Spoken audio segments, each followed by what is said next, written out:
Morning friends, स्वागत है एक बार फिर से आप सभी का। आशा के एक नए किरण के साथ आज शुरुआत करते हैं एडिटोरिया करंट अफेयर्स प्रैक्टिस सेट 5। इससे पूर्व में एडिटोरिया करंट अफेयर्स का 2 सेट करवाया जा चुका है, उसे आप अवश्य देख लें। तो शुरुआत करते हैं आज का पहला प्रश्न से। प्रश्न है, जापान के आइची नागोया में 2026 में होने वाले एशियाई खेलों में भारत के किस पारंपरिक खेल को प्रदर्शनी खेल के रूप में शामिल किया गया है? तो इसका उत्तर है योगासन। प्रश्न है, हाल ही में कौन सा देश अंतर्राष्ट्रीय सौर गठबंधन का 101वां पूर्ण सदस्य देश बन गया है? तो इसका उत्तर है नेपाल। 101वां देश जो है 101वां देश जो है वो नेपाल बना है इंटरनेशनल सोलर अलायंस का। प्रश्न है, केंद्रीय मंत्रिमंडल ने आयुष्मान भारत प्रधानमंत्री जन आरोग्य योजना ABPMJ के तहत डैश वर्ष और उससे अधिक उम्र के बुजुर्गों को 5 लाख रुपये तक का मुफ्त स्वास्थ्य बीमा का लाभ देने की घोषणा की है। इसका उत्तर है 70 वर्ष। प्रश्न है, हाल ही में कौन सा देश ब्रिक्स न्यू डेवलपमेंट बैंक का 10वां सदस्य देश बना है? उत्तर है अल्जीरिया। प्रश्न है, रक्षा अनुसंधान एवं विकास संगठन DRDO ने 13 सितंबर को भारतीय लाइट टैंक का सफल परीक्षण किया। इसका नाम क्या है? उत्तर है जोरावर। ये हल्का टैंक है। प्रश्न है, निम्नलिखित में से कौन सा देश हाल ही में मतदाताओं को सभी स्तरों पर न्यायाधीशों का चुनाव करने की अनुमति देने वाला पहला देश बन गया है? उत्तर है मैक्सिको। अगला प्रश्न है, दक्षिण चीन सागर में आए टाइफून यागी के विनाशकारी प्रभाव को से निपटने में मदद के लिए दक्षिण पूर्व एशियाई देशों को भारत ने किस अभियान के तहत मानवीय राहत भेजी है?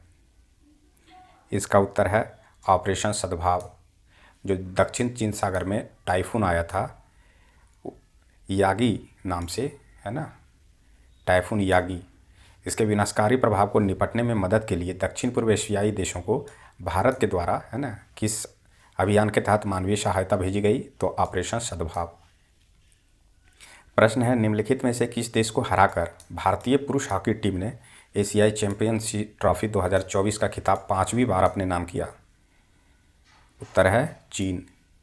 याद रखना है, एक तो यहाँ पे पुरुष हॉकी टीम है और दूसरा फैक्ट बन के आ रहा है 5वीं बार, है ना, और चैंपियन ट्रॉफी था 2024।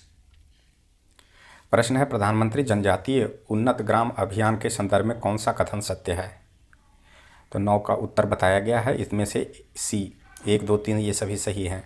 देखते हैं। इस योजना ने आदिवासी समुदाय के 5 करोड़ लोगों को फायदा होगा। इसमें 63,000 आदिवासी गांवों को शामिल करने का लक्ष्य है। जनजातीय समुदायों की सामाजिक आर्थिक स्थिति में सुधार लाने के लिए 79,156 करोड़ रुपये का कुल परिव्यय, है ना, राशि को याद रखें, 79,156 करोड़ रुपये के कुल परिव्यय के साथ इस योजना को मंजूरी दी गई है ना। योजना का नाम याद रखें, प्रधानमंत्री जनजातीय उन्नत ग्राम अभियान। प्रश्न है, हाल ही में राष्ट्रीय पेंशन प्रणाली NPS वात्सल्य योजना निम्नलिखित में से किसके लिए शुरू की गई एक पेंशन योजना है? उत्तर है नाबालिग। 6वें राष्ट्रीय खाद्य सुरक्षा सूचकांक 2024 के संबंध में कौन सा कथन सत्य है? 11 का उत्तर है इनमें से सभी, यानी कि केरल ने लगातार दूसरी बार इस सूचकांक में शीर्ष स्थान हासिल किया, है ना। फिर है तमिलनाडु दूसरे स्थान एवं जम्मू कश्मीर तीसरे स्थान पर है। यह सूचकांक FSSAI द्वारा 2019 से जारी किया जा रहा है।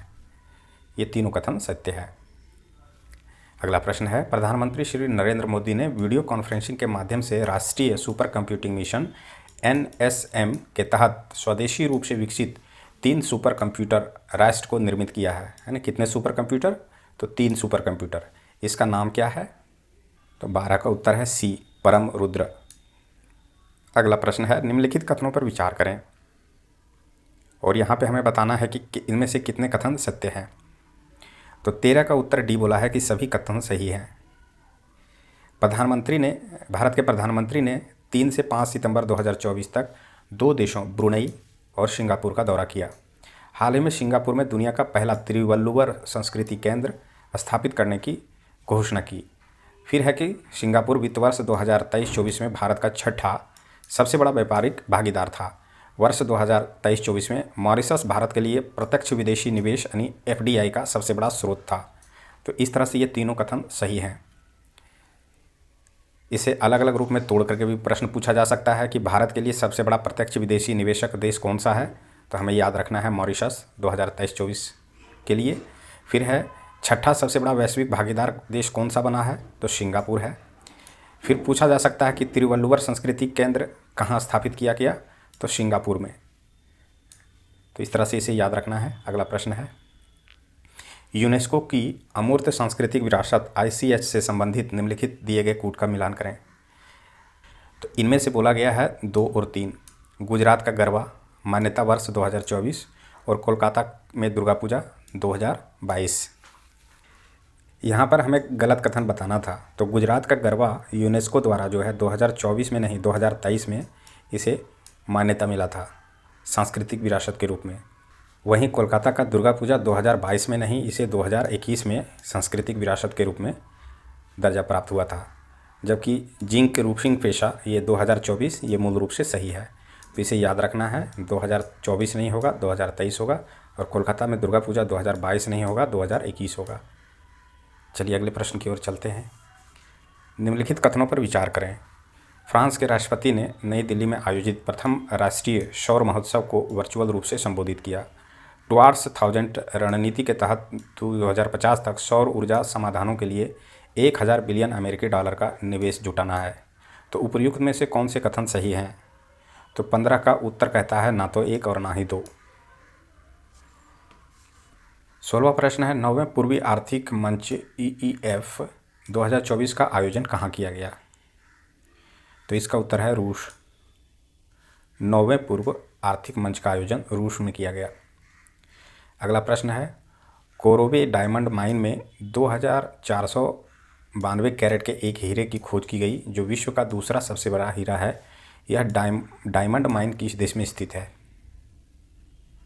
उत्तर है बोत्सवाना। अगला प्रश्न है प्रोजेक्ट स्ट्रॉबेरी निम्नलिखित में से किस नवाचार से संबंधित है? उत्तर है AI के तर्क और निर्णय लेने की क्षमता में सुधार करना, यानी कि आर्टिफिशियल इंटेलिजेंस के तर्क और निर्णय लेने की क्षमता में सुधार करना ही प्रोजेक्ट स्ट्रॉबेरी है। अगला प्रश्न है निम्नलिखित कथनों पर विचार करें। 4 सितंबर 2024 को दादा भाई नौरोजी की 200वीं जयंती मनाई गई। वह ब्रिटिश संसद के पहले भारतीय सदस्य थे। 19 का उत्तर है ऑप्शन बी। इनमें से केवल 2 कथन सही है।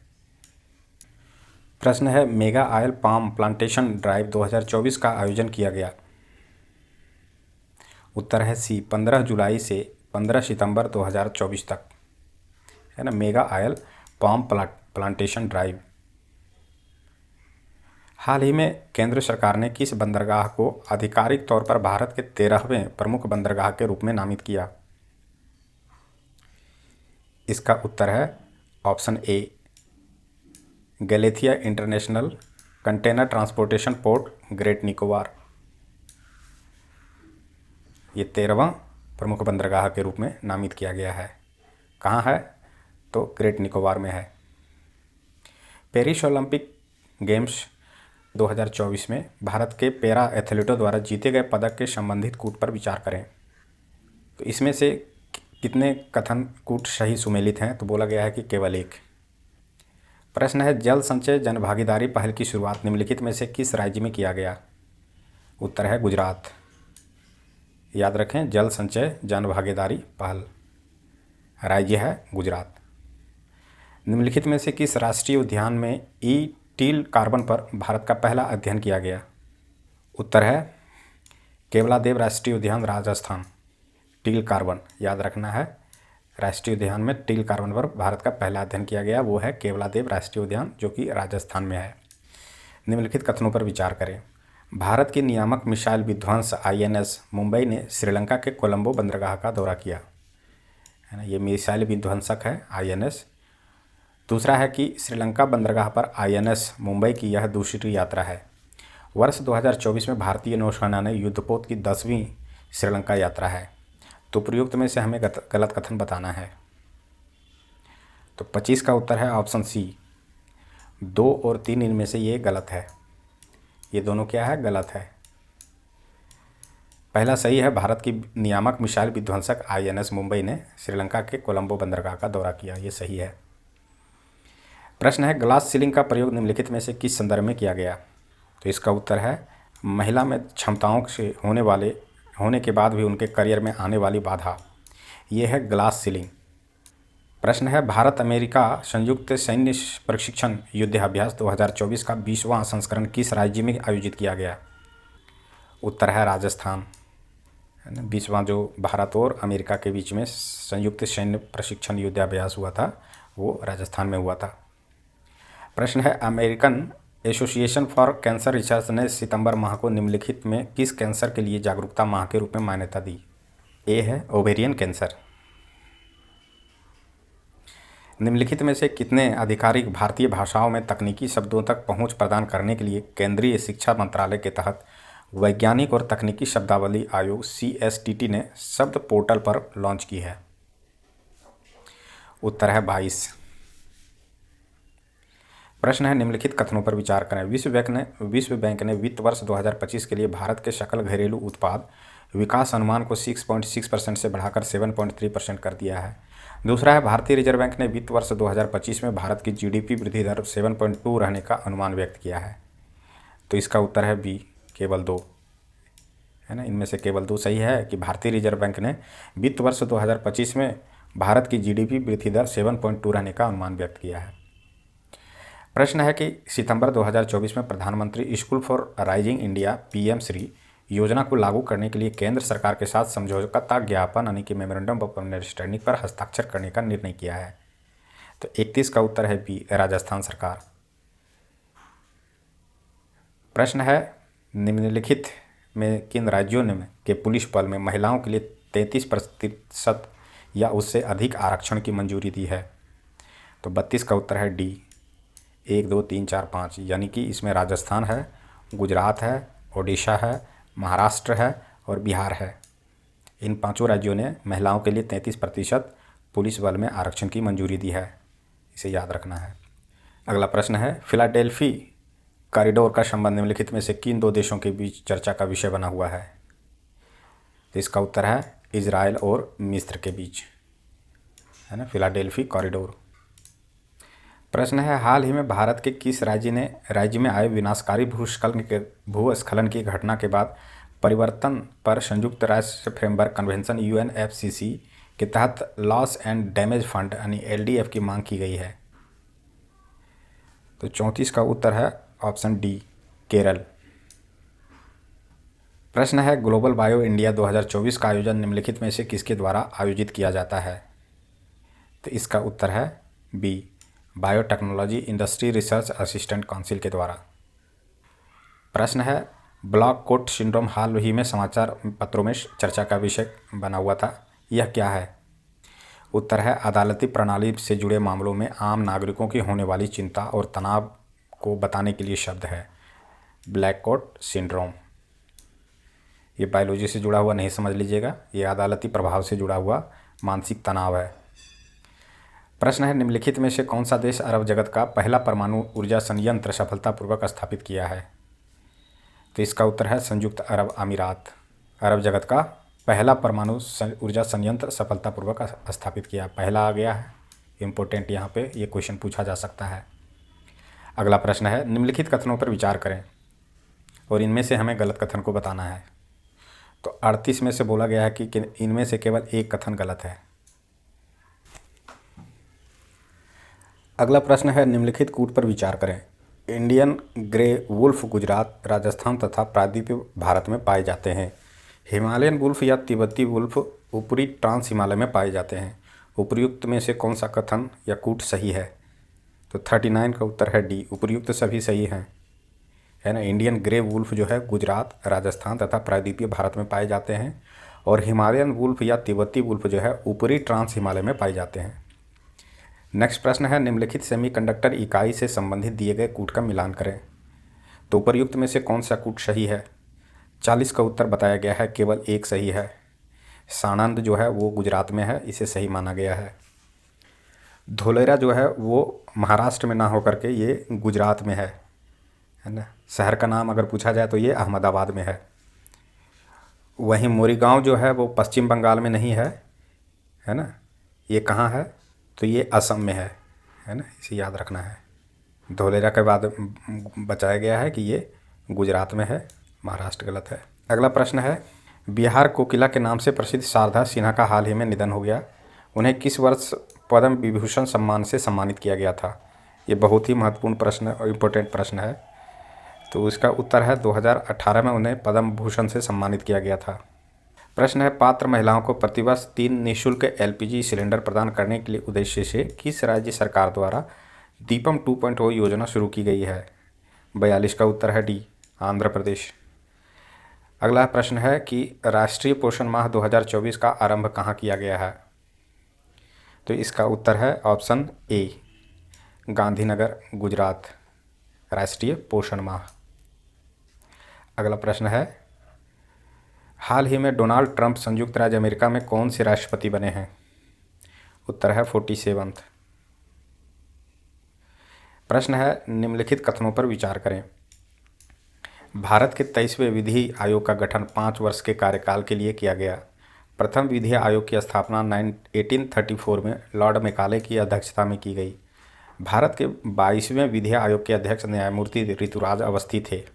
तो इनमें से सही कथन हमें बताना है। तो 45 का ऑप्शन सी है, 2 और 3 जो है वो सही है। भारत प्रथम विधि आयोग की स्थापना 1834 में लॉर्ड मेकाले की अध्यक्षता में की गई और भारत के 22वें विधि आयोग के अध्यक्ष न्यायमूर्ति ऋतुराज अवस्थी थे, ये सही है। तो 23वें विधि आयोग का गठन 5 वर्षों के लिए नहीं बल्कि ये 3 वर्षों के लिए किया गया है।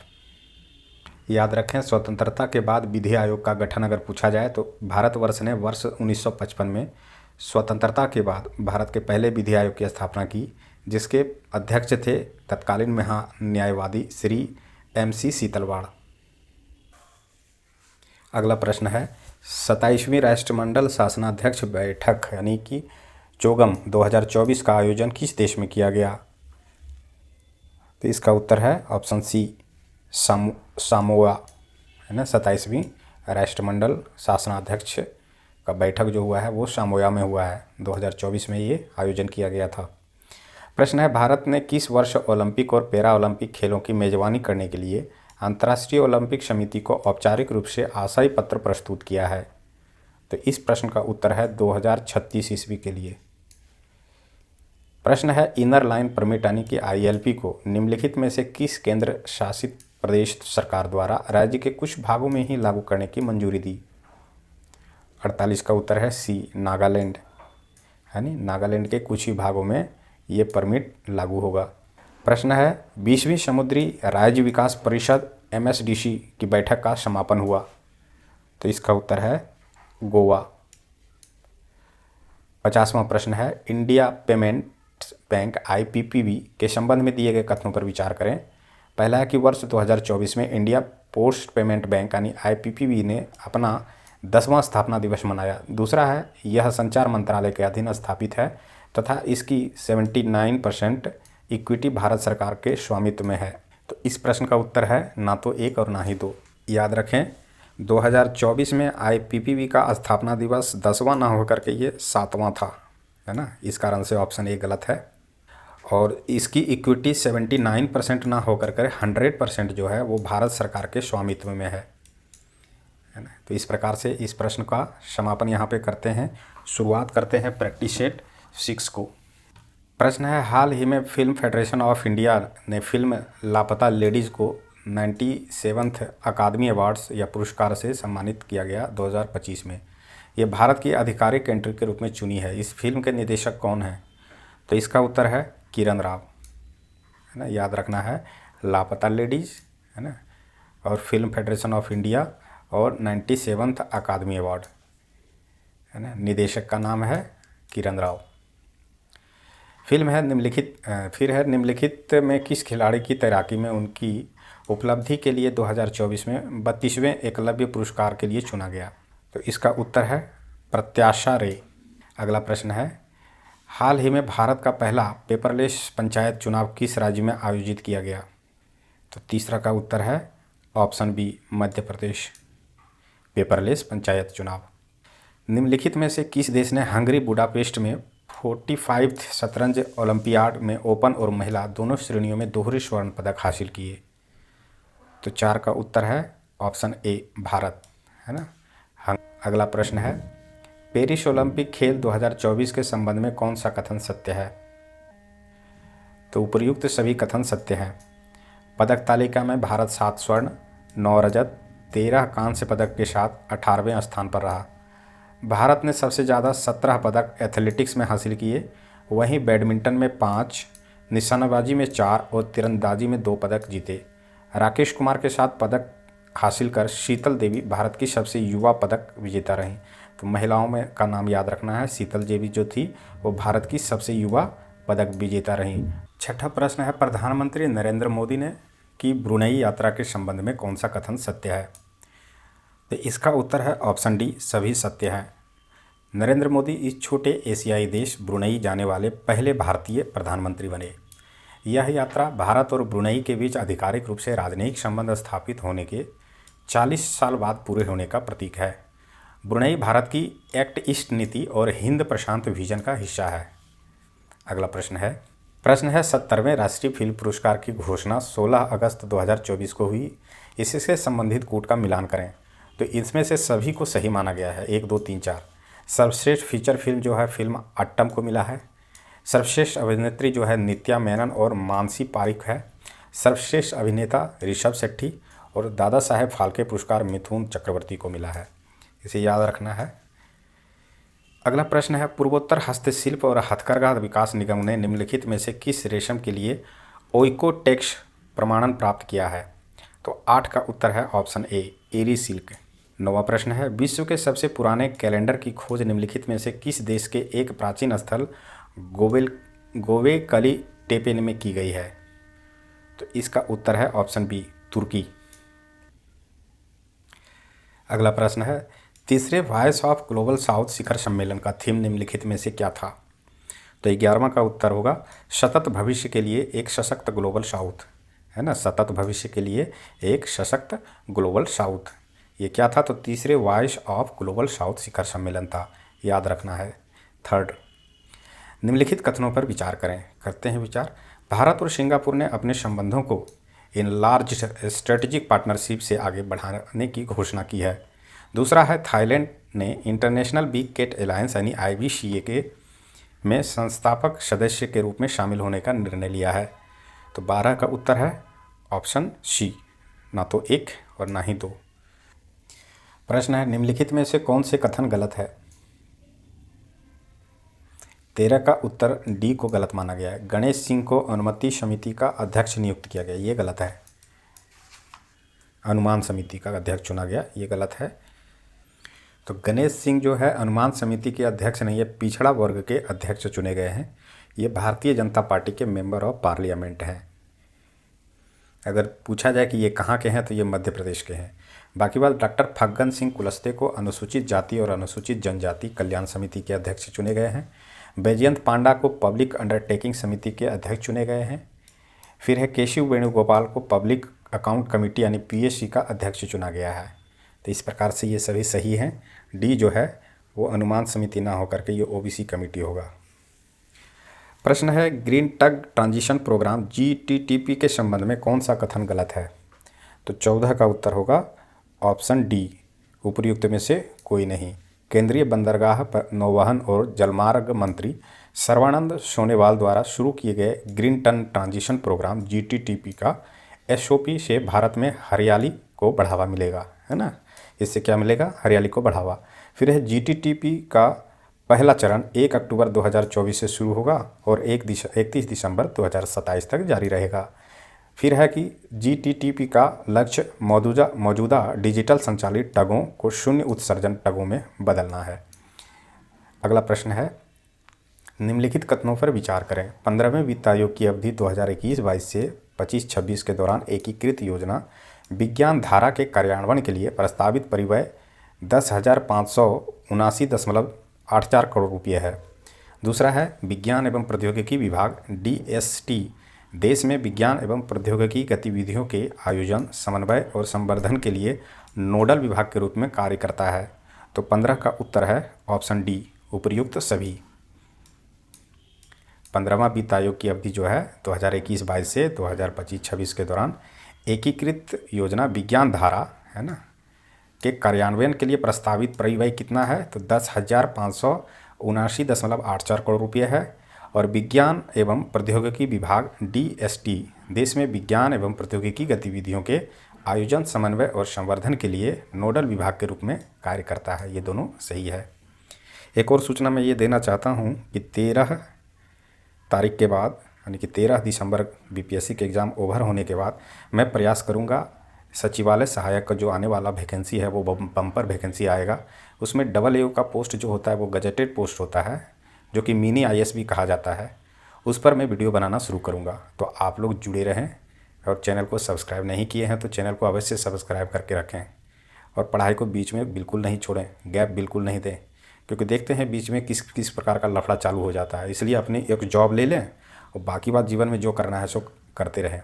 क्योंकि देखिए अभी जो है वो चुनाव का समय है, चुनाव के समय में बम्पर वैकेंसी आता है, ये हम सभी जानते हैं। तो एक जॉब को फिक्स कीजिए, है ना। अभी जो चूक गए फिर वो 3 से 4 साल तक उसे मौका नहीं मिलेगा। ऐसे ही इंडिया में नौकरी की समस्या है, सरकारी जॉब जो है भारत में ऐसे ही मुश्किल से मिलता है। चलिए अगला प्रश्न है, निम्नलिखित में से किस देश में ईस्टर्न इक्विन इंसेफेलाइटिस यानी कि EEE वायरस के उपस्थिति में इस खतरे में और वृद्धि हो गई है? तो 16 का जो उत्तर होगा वो है डी, संयुक्त राज्य अमेरिका। 17वां प्रश्न है, कृष्ण गमन पथ नामक धार्मिक पथ सर्किट का निर्माण किन 2 राज्यों के द्वारा किया जा रहा है? तो उत्तर है मध्य प्रदेश और राजस्थान। कृष्ण गमन पथ याद रखना है। फिर है कि डिनाइल ऑफ सर्विस यानी कि DDoS हाल ही में समाचार पत्रों में सुर्खियों में बना हुआ है, इसका कारण क्या है? तो 18वां का उत्तर है ऑप्शन बी, एक प्रकार का साइबर हमला था जो डोनाल्ड ट्रंप और एलन मस्क के हो रहे ऑडियो साक्षात्कार को बाधित किया, है ना, याद रखना है डिनाइल ऑफ सर्विस। अगला प्रश्न है, हाल ही में ब्लू मून की घटना देखी गई, इसके संबंधित निम्नलिखित के तथ्यों पर विचार करें। तो 1, 2, 3 ये सभी को सही माना गया है। ब्लू मून 1 महीने में होने वाली दूसरी पूर्णिमा है। अगला ब्लू मून जो होगा वो 31 मई 2026 को होगा। फरवरी माह में कभी भी ब्लू मून नहीं हो सकता। तो इस प्रकार से ये तीनों सही है। 22 अगस्त 2024 को निम्नलिखित में से किस संस्थान का 130वीं वर्षगांठ मनाई गई? तो इसका उत्तर है नटाल इंडियन कांग्रेस, है ना, इसकी 130वीं वर्षगांठ मनाई गई 2024 में।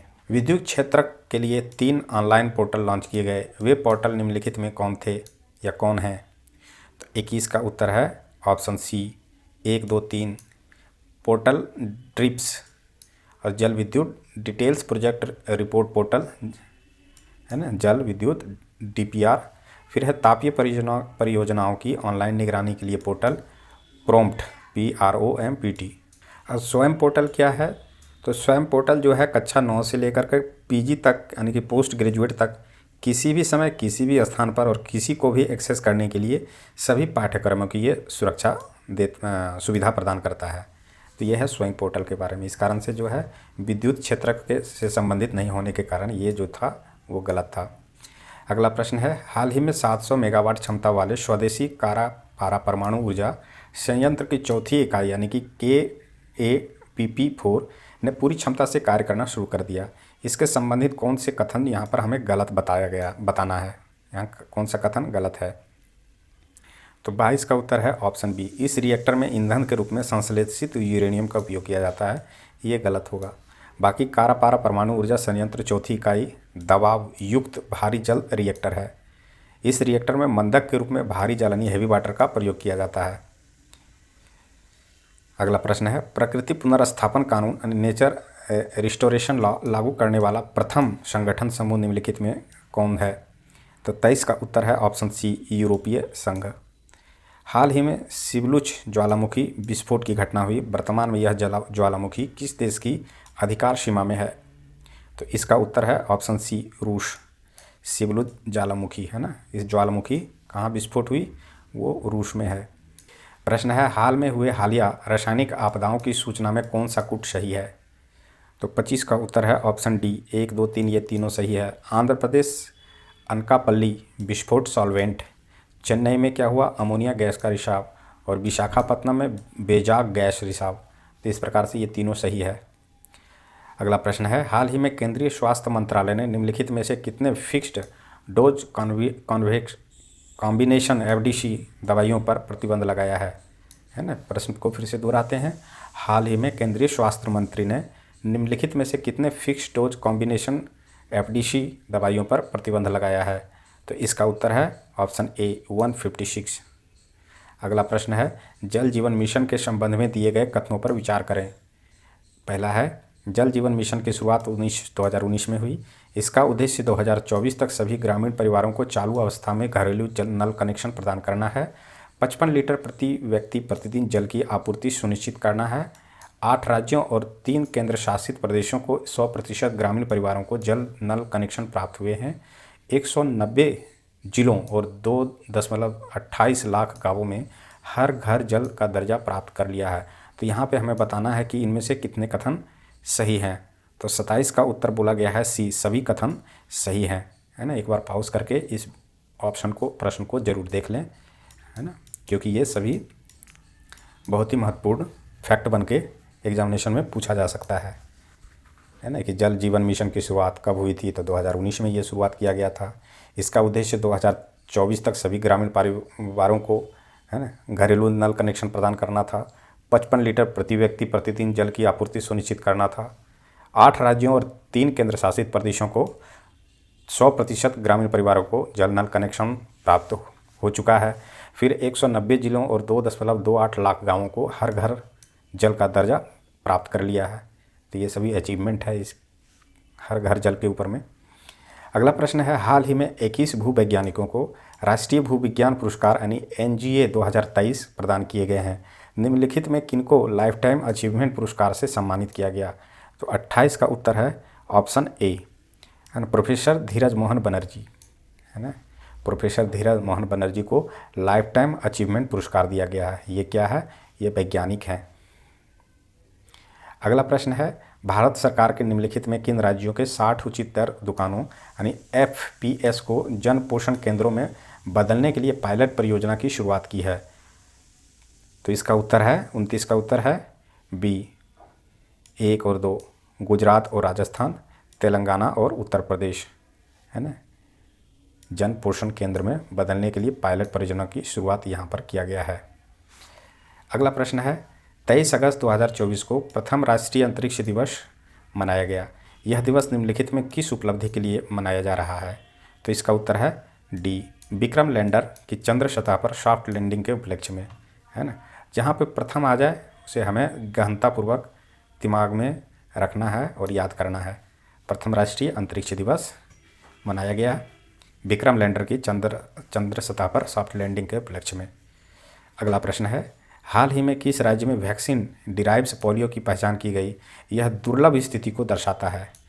तो इसका उत्तर है ऑप्शन डी, मेघालय में, है ना।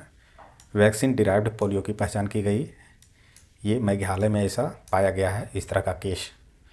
अगला प्रश्न है, निम्नलिखित में से किस पोर्टल के माध्यम से पर्यावरण, वन और जलवायु परिवर्तन मंत्रालय ने ऐसी किसी भी विदेशी पशुओं को पंजीकृत करने के संबंधित नवाचार को अपनाया है। तो इसका उत्तर है ऑप्शन बी, परिवेश 2.0, है ना, इसे याद रखना है। अगला प्रश्न है, हाल ही में वाटर स्पाउट की घटना निम्नलिखित में से किस देश में देखी गई है। तो इसका उत्तर है ऑप्शन बी, इटली में। वाटर स्पाउट की घटना इटली में देखी गई है। पूछ दे कि वाटर स्पाउट क्या है। तो जल स्तंभ एक जल निकाय के ऊपर घूर्णनकारी हवा एवं धुंध का एक बड़ा स्तंभ है, यानी कि यह एक टोर्नेडो यानी कि बवंडर की तरह यह प्रतीत होता है, किंतु उसके कमज़ोर होता है। इसका आमतौर पर लगभग 5 से 10 मिनट तक ऐसी घटनाक्रम देखा जाता है। इसका व्यास जो होता है औसतन लगभग 165 फीट का हो सकता है, जिसमें वायु की गति जो होता है लगभग 100 किलोमीटर प्रति घंटे की होता है।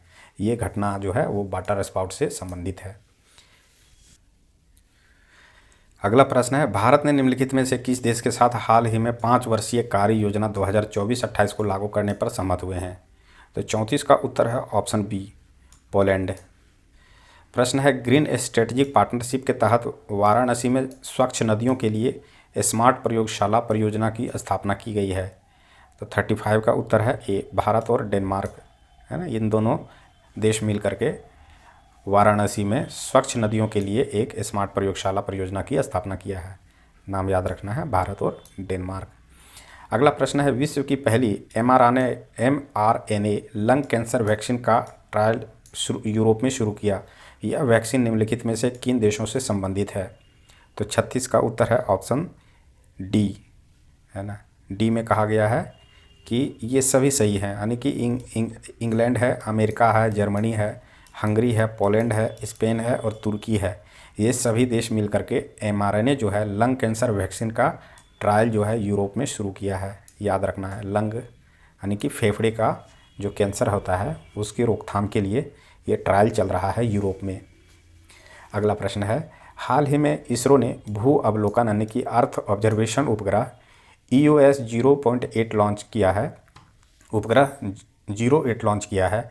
इससे संबंधित निम्नलिखित कथनों पर विचार करें। तो यहाँ पर हमें सत्य कथन को बताना है।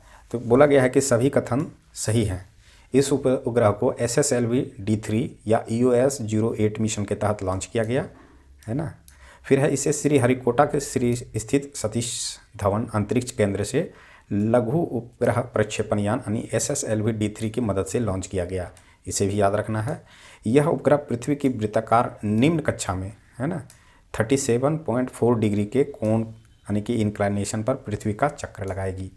इस उपग्रह की मिशन की लाइफ जो है वो 1 वर्ष है। इसे भी याद रखना है। इसकी आयु कितना है? तो 1 ईयर है ना, 1 ईयर है। अगला प्रश्न है हाल ही नए रामसर साइट की अधिसूचित किया गया। इसके संबंध में निम्नलिखित कूट का मिलान करें। तो रामसर साइट एक और दिया गया है, दूसरी ओर राज्य है। तो उपयुक्त में से हमें सही कथन को मिलाना है। तो 38 का ऑप्शन कहता है कि इनमें से केवल एक जो है वो सही है। नंजरायन पक्षी अभयारण्य किस राज्य में है? तो नंजरायन पक्षी अभयारण्य तमिलनाडु में है, ये तो सही है। लेकिन काजुवेली पक्षी अभयारण्य ये पुडुचेरी में है ना, ये केरल में नहीं है, ये पुडुचेरी में है, याद रखना है। या पौंडीचेरी में है, पूर्व में नाम था पौंडीचेरी। फिर है तवा जलाशय, यह इटारसी शहर के पास तवा यानी और देनवा नदियों के संगम पर स्थित है ना। इस कारण से ये उत्तर प्रदेश नहीं होगा। इटारसी कहाँ है? तो मध्य प्रदेश में। अगले प्रश्न की ओर चलते हैं। मित्र शक्ति अभ्यास 10वें संस्करण के संबंध में निम्नलिखित कथनों पर विचार करें। तो 39 का उत्तर है ऑप्शन बी, है ना। इनमें से केवल 2 को सही माना गया है। मित्र शक्ति अभ्यास जो है अर्ध शहरी इलाकों में विद्रोहों को रोकथाम और आतंकवाद विरोधी अभियानों पर आधारित एक वार्षिक अभ्यास है ना। अगला प्रश्न है निम्नलिखित कथनों पर विचार करें। भारत ने अपना पहला रीयूजेबल हाइब्रिड रॉकेट यानी कि RHUMI-1 सफलतापूर्वक लॉन्च किया है ना। RHUMI-1 रॉकेट को तमिलनाडु स्थित स्टार्टअप स्पेस जोन इंडिया ने मार्टिन ग्रुप के सहयोग से विकसित किया। इसका प्रक्षेपण चेन्नई के थिरुविंदई से लॉन्च किया गया। मोबाइल लॉन्चर का इस्तेमाल करके इसे लॉन्च किया गया। तो हमें इनमें से सही उत्तर को बताना है। तो 40 का ऑप्शन कहता है इनमें सभी सही हैं, यानी भारत ने अपना पहला रीयूजेबल हाइब्रिड रॉकेट सफलतापूर्वक लॉन्च किया। इस रॉकेट को तमिलनाडु स्थित स्टार्टअप स्पेस जोन इंडिया ने मार्टिन ग्रुप के सहयोग से विकसित किया है। इसका प्रक्षेपण चेन्नई के थिरुविंदई से लॉन्च किया गया और मोबाइल लॉन्चर का इस्तेमाल करके इसे लॉन्च किया गया है। इस प्रकार से ये चारों सही है। अगला प्रश्न है पत्तन पोत परिवहन एवं जलमार्ग मंत्रालय ने निम्न में से किस हड़प्पा कालीन स्थल में सागरमाला परियोजना यानी कि कार्यक्रम के तहत राष्ट्रीय समुद्री विरासत परिसर NMHC का विकास कर रहा है?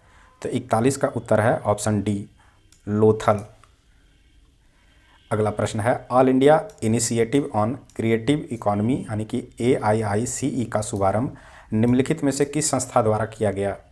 तो 42 का उत्तर है B, Indian chamber of commerce के द्वारा।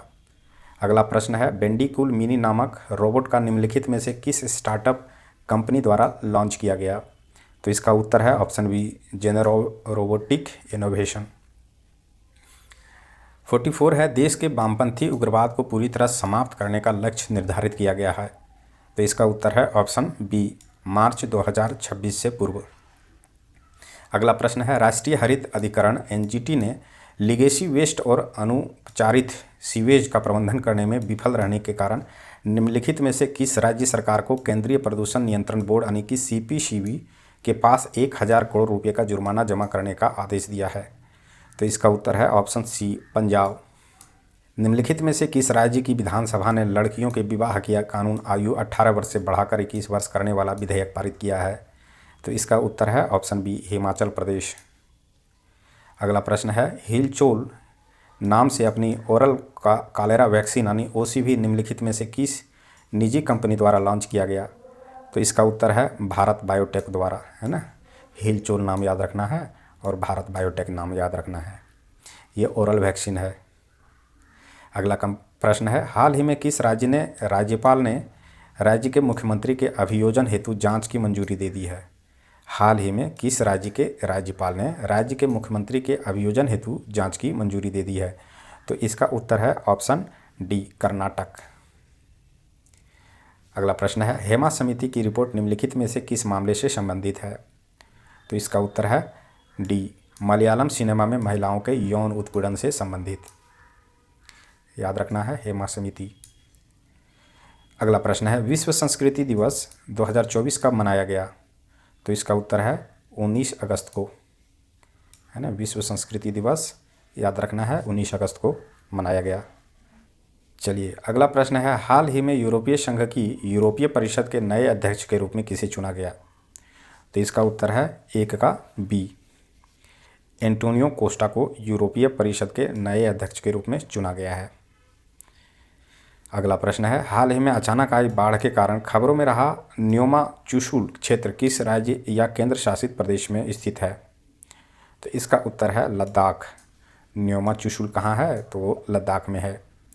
अगला प्रश्न है, चौथी बिम्स्टेक सुरक्षा प्रमुखों की बैठक के संबंध में निम्नलिखित कथनों पर विचार करें।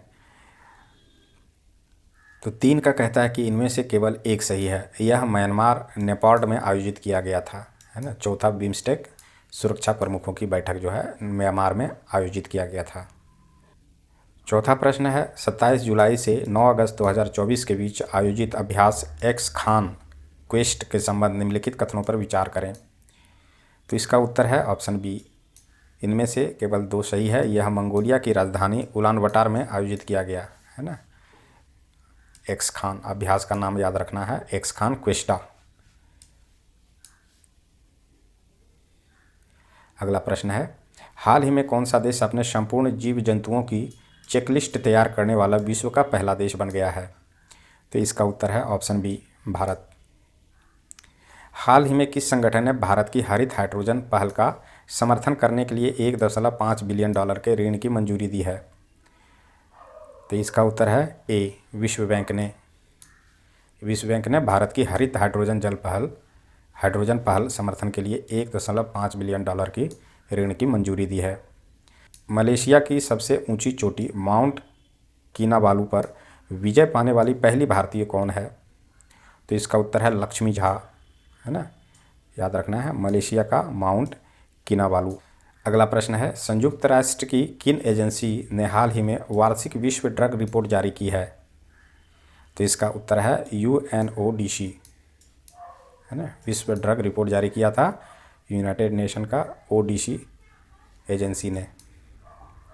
निम्नलिखित का मिलान करें। तो 9 का उत्तर यहाँ पे बताया गया है बी, है ना। तेलंगाना का जो राज्यपाल है वो है जिष्णुदेव वर्मा। सिक्किम के राज्यपाल जो है वो है ओम प्रकाश माथुर। झारखंड के राज्यपाल जो है वो है संतोष कुमार गंगवार। और छत्तीसगढ़ के राज्यपाल है रमन डेका। अगला प्रश्न है, भारत मंगोलिया संयुक्त सैन्य अभ्यास नोमैडिक एलिफेंट का 16वां संस्करण कहाँ आयोजित किया गया? तो इसका उत्तर है सी, उमरोई मेघालय में, है ना। ये किसके बीच में हुआ था? तो भारत और मंगोलिया का संयुक्त सैन्य अभ्यास था, है ना। नोमोडिक एलिफेंटा इसका नाम दिया गया है, ये 16वां संस्करण था। अगला प्रश्न है, जुलाई 2024 में आइडियाज़ फॉर लाइफ पहल किसने शुरू की? तो इसका उत्तर है ऑप्शन ए, केंद्रीय परमाणु पर्यावरण एवं जलवायु परिवर्तन मंत्री भूपेंद्र यादव के द्वारा, है ना। नाम याद रखना है, आइडियाज़ फॉर लाइफ की पहल। अगला प्रश्न है, भारतीय अंतरिक्ष अनुसंधान संगठन का दूसरा स्पेसपोर्ट कहाँ स्थापित किया जाएगा? तो इसका उत्तर है ऑप्शन सी, तमिलनाडु में। अगला प्रश्न है, हाल ही में किस सरकारी एजेंसी ने संपूर्णता अभियान शुरू किया है? तो इसका उत्तर है ऑप्शन सी, नीति आयोग। नीति आयोग ने संपूर्णता अभियान शुरू किया है। प्रश्न है, हाल ही में समाचारों में चर्चित जंक डीएनए क्या है? तो 14 का उत्तर है बी, डीएनए के गैर कोडिंग क्षेत्र, है ना, यही है जंक डीएनए। हाल ही में प्लास्टिक रिसाइकलिंग और स्थिरता पर वैश्विक सम्मेलन GCPRS का उद्घाटन कहाँ किया गया? तो इसका उत्तर है सी, नई दिल्ली। नेपाल में नई सरकार के गठन के संबंध में निम्नलिखित कथनों पर विचार करें। तो इसमें से हमें सही उत्तर बताना है। तो 16 का उत्तर है ऑप्शन बी, 2 और 3 सही है। नई सरकार नेपाल की कम्युनिस्ट पार्टी, एकीकृत मार्क्सवादी लेनिनवादी CPN-UML और नेपाली कांग्रेस यानी कि NC का गठबंधन है। फिर है, नई सरकार का गठन प्रतिनिधि सभा में पुष्प कमल दहल प्रचंड द्वारा विश्वास मत हारने के बाद हुआ है ना। तो इस प्रकार से इस प्रश्न का उत्तर है। इकोनॉमिस्ट इंटेलिजेंस यूनिट 2023 के लिए दुनिया में रहने के लिए सबसे अच्छी जगह किस शहर को घोषित किया गया है? तो इसका उत्तर है वियना। इस तरह का जो रिपोर्ट तैयार किया गया है उसका नाम याद रखना है, इकोनॉमिस्ट इंटेलिजेंस यूनिट के द्वारा ये बताया गया है। अगला प्रश्न है, जुलाई 2024 तक भारतीय सेना और मंगोलियाई सेना के बीच नोमैडिक एलिफेंट संयुक्त अभ्यास कितने संस्करण का आयोजित किए गए जा चुके हैं? तो इसका उत्तर है 18 का सी, 16। किस देश ने दुनिया का पहला होलोग्राफी 3D तकनीक युक्त बैंक नोट लॉन्च किया है? तो इसका उत्तर है डी, जापान। कहाँ पर दुनिया की सबसे पुरानी ज्ञात गुफा की खोज हुई है? उत्तर है इंडोनेशिया के सुलावेसी द्वीप पर, है ना, सबसे पुरानी ज्ञात गुफा की खोज हुई है। किस देश ने हाल ही में उन्नत पृथ्वी अवलोकन उपग्रह ALOS-4 को लॉन्च किया है? तो इसका उत्तर है जापान। प्रश्न है, यूनेस्को द्वारा हाल ही में कौन सी पहल शुरू की गई थी? तो इसका उत्तर है going together for youth creativity and wellbeing. ये यूनेस्को के द्वारा शुरू किया गया पहल है, नाम है going together for youth creativity and wellbeing. प्रश्न है कि नाटो के अगले महासचिव के रूप में किसे नियुक्त किया गया है? तो इसका उत्तर है ऑप्शन बी, मार्क रूटे। अगला प्रश्न है, एशिया की सबसे बड़ी हेलीकॉप्टर निर्माण सुविधा का उद्घाटन कहाँ किया गया? तो इसका उत्तर है बी, तुमकुरू, कर्नाटक में, है ना, सबसे बड़े निर्माण सुविधा होगा एशिया में। अगला प्रश्न है, अंतर्राष्ट्रीय सौर गठबंधन ISA के वर्तमान महानिदेशक कौन हैं? उत्तर है डॉक्टर अजय माथुर। ये बहुत ही इम्पोर्टेंट है, अजय माथुर हैं अंतर्राष्ट्रीय सौर गठबंधन के महानिदेशक। विश्व की पहली मिस AI कौन बनी है? तो इसका उत्तर है केंजा लैली, है ना, नाम याद रखना है, केंजा लैली। ये पहली मिस AI बनी है, आर्टिफिशियल इंटेलिजेंस के मिस AI जिसे कहते हैं। हाल ही में समाचारों में देखा गया एंटारेस क्या है? तो इसका उत्तर है लाल अतिदानव तारा। एंटारेस क्या है? तो लाल अतिदानव तारा है। 15 जुलाई 2024 को चौथी बार नेपाल के प्रधानमंत्री के रूप में किसने शपथ ली? तो इसका उत्तर है बी, KP शर्मा ओली ने, है ना। ये चौथी बार क्या लिया है? नेपाल के प्रधानमंत्री के रूप में शपथ लिया है ना। राष्ट्रपति अगर दिया रहेगा ऑप्शन में तो वो गलत हो जाएगा, है ना, इसे आपको ध्यान रखना है। राष्ट्रपति है, ओली राष्ट्रपति है कि प्रधानमंत्री है, ये भी ध्यान रखना है। तो ये प्रधानमंत्री के रूप में शपथ लिया है, ना कि राष्ट्रपति के रूप में, है ना, इसे याद रखना है। प्रश्न है, हाल ही में जुलाई 2024 में किस देश ने समलैंगिकता को अपराध घोषित करने वाला एक मसौदा कानून अपनाया है? तो 29 का उत्तर है बुर्किना फासो। 30वां है कि पूर्व अमेरिकी राष्ट्रपति डोनाल्ड ट्रंप की बड़ी जुड़ी हालिया गोलीबारी की घटना कहाँ हुई थी? तो इसका उत्तर है पेंसिल्वेनिया। हाल ही में कौन सा देश पशुधन उत्सर्जन कार्बन पर लगाने वाला दुनिया का पहला देश बना? तो इसका उत्तर है सी, डेनमार्क, है ना। पशुधन से उत्सर्जन जो कार्बन पर ये टैक्स लगाने वाला पहला देश डेनमार्क बना है। दुनिया का सबसे बड़ा अंतर्राष्ट्रीय समुद्री सैन्य अभ्यास rim for the Pacific, RIMPAC, कहाँ आयोजित किया जाता है? तो 32 का उत्तर है ऑप्शन डी, संयुक्त राज्य अमेरिका।